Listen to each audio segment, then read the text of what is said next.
Hey everyone, welcome back to my channel Hihan Food Bank. আজকে আপনাদেরকে কোনো রান্নার রেসিপি দেখাচ্ছি না, তবে মোটামুটি প্রয়োজনীয় একটা জিনিস যেটা হচ্ছে ফুড কালার। সেই ফুড কালারটা কিভাবে বাসায় বানানো যায় সেই রেসিপিটা দিচ্ছি। আর আজ আমি আপনাদের রেড ফুড কালারটা বানিয়ে দেখাচ্ছি, যা কিনা 100% প্রাকৃতিক উপায়ে আর মাত্র একটি উপকরণ দিয়ে বানিয়ে নেওয়া যায়। আমি আশা করছি আমার আজকের ভিডিও আপনাদের কাছে ভালো লাগবে। আর আমার ভিডিও ভালো লাগলে লাইক এবং শেয়ার করবেন। আর অনেক নতুন নতুন রেসিপি দেখার জন্য আমার চ্যানেল সাবস্ক্রাইব করে পাশের বেলটিকেও ক্লিক করে দিবেন। ফুড কালার বানাতে আমাদের সবার প্রথমে যেটা লাগবে সেটা হচ্ছে বিটরুট। আর এখানে আমি দুটো মাঝারি সাইজের বিটরুট নিয়ে নিয়েছি। আর এই বিটরুটগুলো বাজারে কিংবা সবজির যে ভ্যানগুলো আছে তার মধ্যে অ্যাভেলেবল পাওয়া যায়। আর এগুলোর দাম খুব বেশি না, 40 থেকে 50 টাকার মধ্যে পাওয়া যায়। এবার এই বিটরুটগুলোর উপরে যে একটা শক্ত খোসা আছে সেটাকে আমি একটি পিলার দিয়ে ছিলে নিচ্ছি। আপনারা চাইলে এই কাজ বটি কিংবা ছুরি দিয়েও করতে পারেন। এরকম করে খুব ভালোভাবে ছুলে নিতে হবে যাতে বিটরুটে শক্ত আবরণটা না থাকে। এভাবে আমি দুটো বিটরুটই ছুলে নিচ্ছি। এরকম করে দুটো বিটরুটই আমি ছুলে নিয়েছি। আর বিটরুটের যে আগার আর গোড়ার যে অংশটুকু আছে সেটাও আমি ছুরি দিয়ে কেটে ধুয়ে নিয়েছি।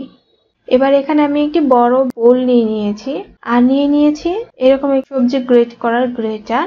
এবার এই গ্রেটারে চিকন ছিদ্রটা যে আছে সেটা না, এই মোটা ছিদ্রটা দিয়ে আমি এটাকে গ্রেট করে নিব। আর এই কাজটা আপনারা চাইলে বটি কিংবা ছুরি দিয়েও করে নিতে পারেন। এরকম করে আমি দুটোকে খুব ভালোভাবে গ্রেট করে নিচ্ছি।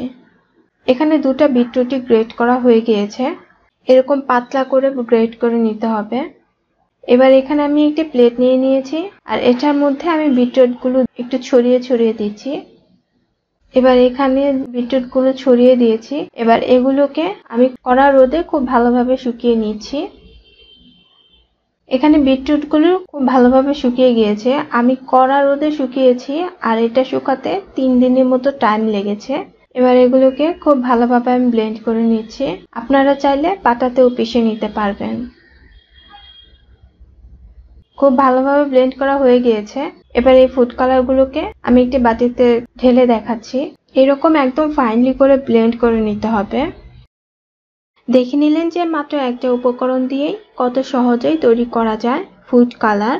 এখন আর বাইরে থেকে ফুড কালার কিনে আনতে হবে না, ঘরেই সম্পূর্ণ প্রাকৃতিক উপায়ে ফুড কালার তৈরি করে নিতে পারবেন।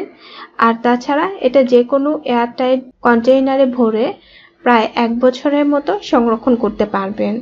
আর যে কোনো রান্নাতেই অনায়াসে ব্যবহার করা যাবে।